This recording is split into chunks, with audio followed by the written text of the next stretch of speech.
Hey guys, तो स्वागत है आपका कैप्टन मीटू के चैनल में, जहां आज के इस वीडियो में हम लोग बात करने वाले हैं एमसीयू से रिलेटेड कुछ ऐसी चीज़ों के बारे में जिसे आप लोगों ने देखा तो लेकिन नोटिस नहीं किया होगा। आमतौर पे मैं इसे 10 की लिस्ट में रखता हूं, लेकिन आज को मैंने नंबर्स कुछ बढ़ा दिए हैं और ये अप्रॉक्सीमेटली 25 से भी ज़्यादा हैं। तो चलिए बिना कुछ देरी किए वीडियो शुरू करते हैं। तो शुरुआत करते कुछ ऐसे माइन्यूट डिटेल्स से जिसे आप लोगों ने इग्नोर कर दिया होगा। तो guys, Captain America Civil War के एंड में हम लोग देखते हैं कि कैप्टन टोनी के लिए एक फ़ोन छोड़ जाते हैं जिसे वो एवेंजर्स इन्फिनिटी वॉर के अंदर यूज़ करने ही वाले होते हैं। और उसके लिए जब वो उसे ओपन करते हैं तो हमें पता चलता है ये किस कंपनी का था। वो था AT&T। और ये जो AT और NT है, ये वार्नर ब्रोस को ओन करती है, जिसके अंदर DC के सारे कैरेक्टर्स आते हैं। एवेंजर्स मूवी के अंदर हमें देखने को मिलता है कि चित्तौरी लेवियाथन्स हवा में उड़ रहे होते हैं और ये पॉसिबल हो पा रहा होता है उनके फ्लिपर्स की वजह से, जिसमें एंटी ग्रेविटी टेक मौजूद होती है, जिसका इस्तेमाल करता है अल्ट्रॉन अपने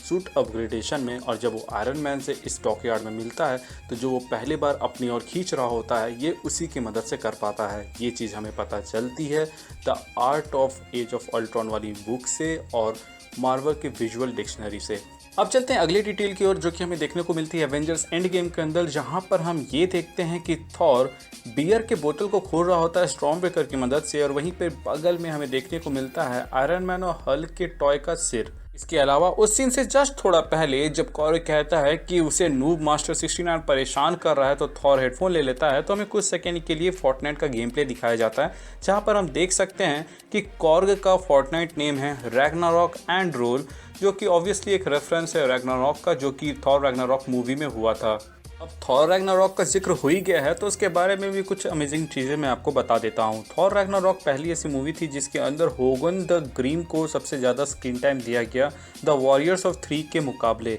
इससे पहले उनका स्क्रीन टाइम उन लोगों के मुकाबले कम रहता था। इसके अलावा अगर आप देखें तो इस मूवी में एक आयरनी सी चलती है, जैसे कि थॉर जो कि गॉड ऑफ थंडर रहता है वो मूवी में इलेक्ट्रोक्यूट किया जाता है। इसके अलावा लोकी जो कि गॉड ऑफ मिस्चिफ है उसे थॉर ट्रिक कर देता है। इसके अलावा हेला जो कि गॉडेस ऑफ डेथ है वो मूवी के एंड में मर जाती है। इसी मूवी के अंदर जब हम देखते हैं स्टैनली का कैमियो, वो थॉर के बाल को काट देते हैं और यहाँ पर थॉर एज अ स्लेव रहता है ग्रैंड मास्टर के अंदर। तो ये एक रेफरेंस हो सकता है एंशियंट रोमन हिस्ट्री का, जहाँ पर हमें ये बताया जाता है कि जितने भी जो स्लेव होते हैं जिन्हें ग्लैडिएटर स्कूल भेजा जाता था और ग्लैडिएटर्स बनने के लिए ट्रेनिंग दी जाती थी, उनके बाल छोटे काट दिए जाते थे। एवेंजर्स एंड गेम मूवी के अंदर हमें देखने को मिलता है कि वैल्करी एक घोड़े के ऊपर रहती है जिसका नाम एरागॉर्न है, और इसकी सबसे खास बात यह है कि ये उड़ सकता है और इसकी ड्यूरेबिलिटी भी बहुत हार्ड है। सेंचुरी 2 से जो अटैक्स किए जा रहे थे उसका एक डायरेक्ट हिट भी ये झेल पाया था। लोगों को ये तो मालूम होगा कि थॉर की हर एक मूवी के अंदर अलग अलग डायरेक्टर्स यूज़ किए गए थे और वो एक लौती ऐसी ट्रायलॉजी है जिसके साथ ऐसा हुआ है अभी तक MCU के अंदर। लेकिन क्या आपको मालूम है कि आयरन मैन और थॉर ये दोनों ही ऐसे कैरेक्टर्स हैं जिनके ट्रायलॉजी के अंदर अलग अलग म्यूज़िक कंपोजर्स यूज़ किए गए थे। अपने फैक्ट सीरीज़ के एक एपिसोड के दौरान मैंने आप लोगों को ये बताया था कि स्टार लॉर्ड का जो शिप जिसका नाम मिलानो है वो असल में रखा गया है एक फेमस एक्ट्रेस जिसका नाम अलीसा मिलानो है। लेकिन आप लोगों को क्या ये बात मालूम है कि गार्जियन ऑफ गैलेक्सी वॉल्यूम 2 में जब ये मिलानो डिस्ट्रॉय हो चुका था तो एवेंजर्स इन्फिनिटी वॉर के अंदर जो शिप वो यूज़ कर रहे थे उसका नाम मिनेटार था, और ये नाम भी रखा गया था Grammy award winner PAT Benatar के नाम पे। अवेंजर्स एज ऑफ अल्ट्रॉन के अंदर एक क्लाइमेटिक सीन आने वाला होता है जिससे पहले टोनी नताशा से कहता है कि नताशा किसी पेड़ के पीछे बैनर के साथ गाना गाने मत लग जाना, जिसके जवाब में नताशा कहती है कि बकवास बंद करो, हर कोई तुम्हारे जैसा नहीं उड़ सकता है। और फिर हमें कैप्टन अमेरिका सिविल वॉर के अंदर उस सेकंड के लिए ये दिखाया जाता है कि जहाँ पे सब कोई असेंबल हो रहे होते हैं वहाँ पर टोनी ब्लैक विडो को लिफ्ट देता है, जो कि कंटिन्यूटी को दिखाता है। एंड इस सीन से पहले हमें टोनी स्टार की जब एंट्री दिखाई जाती है तो जब वो लैंड करते हैं तो स्क्रीन नहीं हिलता है, लेकिन जैसे ही वॉर मशीन लैंड करता है तो स्क्रीन हिलता है, जो कि ये दर्शाता है कि वॉर मशीन का जो आर्मर है वो हैवी है कंपेयर टू टोनी स्टार का सूट। अब चलते हैं अगले इंटरेस्टिंग डिटेल की ओर, जो कि हमें देखने को मिली Captain America the First Avenger movie के अंदर, जहां पर हम कैप्टन के राइट साइड में यहाँ पर कोरोना बियर बॉटल का एक फोटो देख सकते हैं और लेफ्ट साइड में आप देख सकते हैं एक वायरस टाइप आइकन। अब आप समझ ही गए होंगे कि मेरा इशारा किस और है। इसके अलावा आयरन मैन 1 मूवी के अंदर हमें दिखाया जाता है कि टोनी स्टार्क मार्क 2 को लेके आसमान की सारी ऊंचाइयों के रिकॉर्ड्स को तोड़ रहा होता है और उसी बीच उसका आर्मर फ्रीज हो जाता है, जिसके बाद से उसके आर्मर में पावर सप्लाई नहीं जा रही होती है, जिसकी वजह से हम एक सेकेंड के लिए टोनी स्टार्क की आंखों को यहाँ पर देख सकते हैं। इसके अलावा इसी मूवी के अंदर हमें एक ड्रैगन का पोस्टर दिखाया जाता है जो कि एक रेफरेंस है पिंग फैंग फूम को लेकर। अगर आप सोच रहे होंगे कि आयरन मैन ड्रैगन से कैसे लड़ता होगा, तो इसकी जो कॉमिक है उसे मैंने नरेट किया हुआ है, आप उसे देख सकते हैं। उसकी लिंक आपको डिस्क्रिप्शन और आई बटन में शो हो रही होगी। अब चलते हैं अगले फैक्ट की ओर, जो कि ये है कि कैप्टन अमेरिका विंटर सोल्जर पहली ऐसी मूवी थी जिसमें कैप्टन अमेरिका यानी कि स्टीव रॉजर्स ने ना ही यूज़ किया ना ही टच किया किसी भी तरह के फायर आर्म वेपन को, यानी कि बंदूक वगैरह को। मैंने बहुत सारे लोगों को देखा है कि वो किस तरह इस चीज़ को पॉइंट आउट करते हैं कि यहाँ पर थॉर ने लोकी को आगे धकेल दिया था ताकि म्योनिर उसे जाकर ना लगे, लेकिन कोई भी इस बारे में बात नहीं करता है कि लोकी ने टेसरैक्ट को वहाँ पर फेंक दिया था और थॉर को साइड किया था जब हल्क थानोस के ऊपर हमला करता है। मुझे मालूम है कि ये कुछ खास डिटेल है नहीं, क्योंकि आप लोग तो कहेंगे कि थॉर तो बहुत ही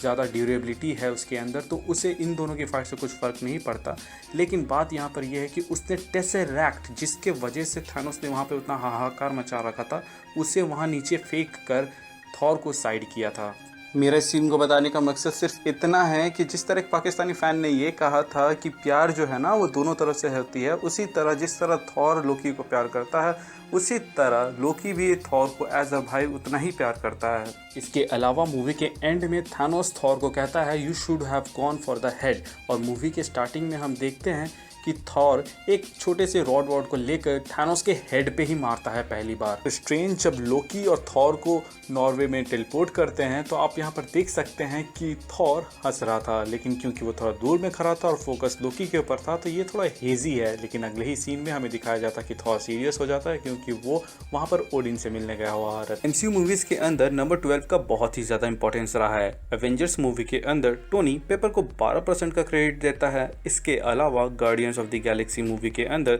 जब रॉकेट पूछता है कि कितना परसेंटेज ऑफ प्लान तुम्हारे पास है, जिसके जवाब में क्विल कहता है 12%। इसके अलावा Avengers Age of Ultron movie के अंदर येत्रो यानी कि क्विकसिल्वर स्कारलेट विच से कहता है कि तुम्हें मालूम है ना मैं तुमसे 12 मिनट का बड़ा हूँ। इतने में अगर आपका मन ना भरे तो मैं आपको बता दूं कि एवेंजर्स इन्फिनिटी वॉर मूवी के अंदर एग्जैक्टली 12 मिनट के आसपास में टोनी ये कहता है कि ये जो आर्क रिएक्टर जो उसके सीने में लगा हुआ है वो डिटैचेबल है, और एवेंजर्स एंड गेम मूवी के अंदर वो एग्जैक्टली 12 मिनट के आसपास ही उस आर्क रिएक्टर को अपने सीने से निकाल कर कैप्टन के हाथ में रख देता है। सीन को बहुत सारे लोगों ने फ्लॉ कहा है, जहाँ पे शूरी मिडिल फिंगर दिखाती है अपने भाई को और उसकी माँ बिना पीछे मुड़े उसे शूरी कहती है, यानी कि डांटती है। लेकिन अगर आप ध्यान दें तो यहाँ पर आप देख सकते हैं कि जब वो उस तरफ फिंगर दिखाती है तो टी चाला का फेशियल एक्सप्रेशन चेंज होता है, जिसे देख के उसकी माँ शूरी को डांटती है। ये एक माइन्यूट डिटेल था, अगर आप ध्यान से न देखें तो आप मिस कर जाइएगा। इसी तरह का एक माइन्यूट डिटेल हमें देखने को मिलता है captain America winter soldier movie के अंदर, जहाँ पर हम देखते हैं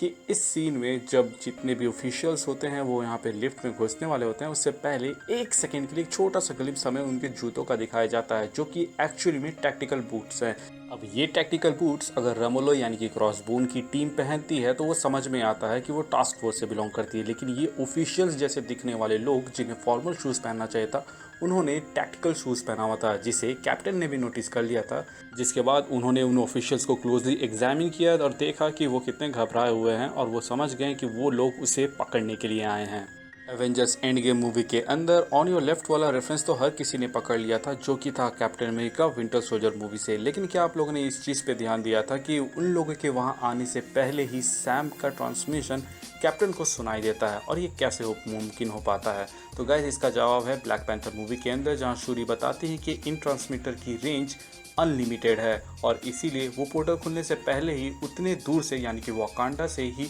यहाँ पर अपना जो मैसेज था वो क्लियरली पहुँचा पा रहा था। काश ऐसे ही कुछ ट्रांसमीटर थॉर को भी दे दिया गया होता वाकांडा के फाइट सीक्वेंस के दौरान, ताकि उसे वो टाइम पे वो इन्फॉर्म करके थानोस को रोकने के लिए बुला लेते। और जब कैप्टन ने कॉल दिया कि सब कोई वहाँ पर आए तो उस वक्त थॉर वहाँ पर वो नहीं आ पाया था क्योंकि उसके पास ट्रांसमीटर नहीं था। ग्रूट क्योंकि ग्राउंड लेवल में फाइट कर रहा था, वो टीम के साथ मूव कर रहा था, इसीलिए टाइमली वहाँ पर मूव कर पाता है। लेकिन थॉर के पास ट्रांसमीटर ना होने के कारण से वो वहाँ पर लेट आता है और उसके बाद क्या हुआ ये तो आप लोगों को मालूम है ही। स्पाइडरमैन होमकमिंग के अंदर 2 दफ़ा ऐसा दिखाया जाता है कि पीटर पार्कर कोई नोट कहीं पे चिपका के या फिर छोड़ के जाता है, जहाँ पर हमें ये देखने को मिलता है कि वो डेलिबरेटली कुछ इस तरह लिखता है कि स्पाइडरमैन एक साथ ना लिखा है, स्पाइडर के बाद एक हाइफन वहाँ पे रह जाए। वो ऐसा इसलिए करता है क्योंकि स्पाइडरमैन में स्पाइडर हाइफन मैन लिखाता है, ना कि बैटमैन या फिर सुपरमैन के जैसे सुपर और मैन एक साथ जोड़े हुए। आयरन मैन 2 मूवी के अंदर हमें देखने को मिलता है कि टोनी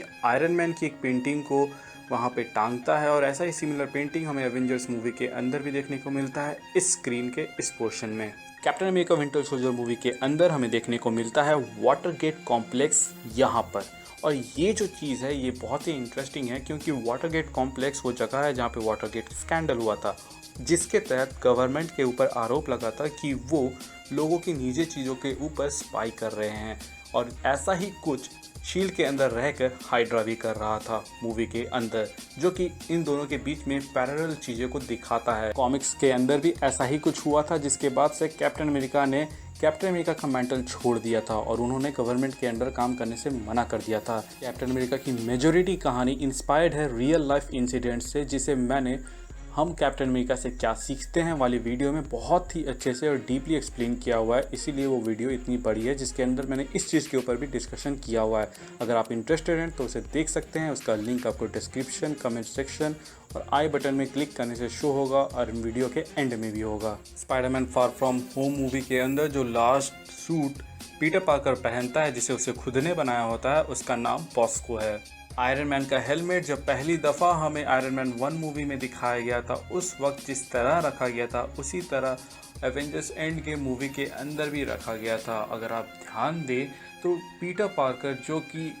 टोनी स्टार को एज अ फादर फिगर मांगता है, इन दोनों में बहुत ज़्यादा सिमिलैरिटीज़ है। टोनी के जो पहले 2 विलन थे यानी कि इवान वैंको और ओबाडिया स्टैन, ये दोनों कहीं ना कहीं उसके डैड से रिलेटेड रहते हैं। वहीं अगर आप पीटर पार्कर पे आ जाएं तो मिस्टीरियो और वल्चर कहीं ना कहीं टोनी स्टार्क से रिलेशन रखते हैं। अब चलते हैं आखिरी डिटेल की ओर, जिसे हमें ऑन स्क्रीन तो नहीं दिखाया गया लेकिन एज अ कॉन्सेप्ट आर्ट बनाया गया था, जिसमें हमें